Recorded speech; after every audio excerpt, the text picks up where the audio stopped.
My name's Andy Singleton and I'm a paper artist based in the UK. I work from out of a city called Wakefield, which is in the north of England. My practice mainly involves me working with paper. I make paper sculptures. I take inspiration mainly from nature. I tend to look at patterns in nature and forms. I'm always trying to capture a sense of movement in my work as well. I make a lot of small-scale sculptures and large-scale sculptures as well, which become installation work.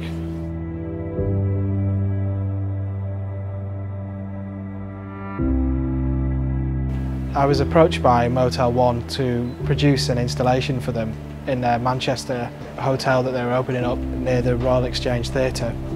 The theme of the project was Cottonopolis, which was what Manchester used to be known as because it was the largest cotton producer in the world. When I started looking at the historical photographs, there was some really interesting imagery of the thread as it's being wound onto reels. All the threads intersecting, it looks like an installation almost, with these threads like crossing over. And I found that really interesting, so I wanted to extract that and try and use that in the work. The process behind it, I usually start with a sketch. So there's going to be a large installation piece, and then there was going to be 3 cased pieces that related to the installation piece.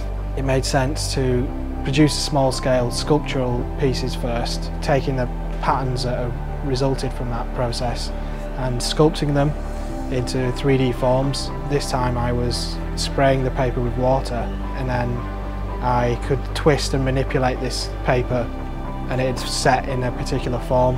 2 of them are based on thread, and the other piece is the end result of that process, which is inspired by fabric.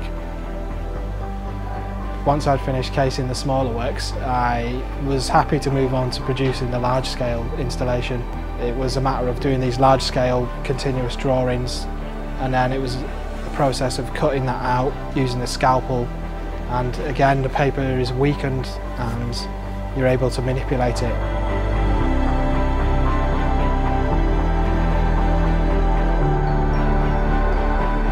It's almost like trial and error with this type of work. It's quite an organic process, so I'm basically taking what I think will work best and testing it out in the space. In this case I pin it to the wall, push it together, and it create a ripple effect, and that's kind of how I created the 3D effects.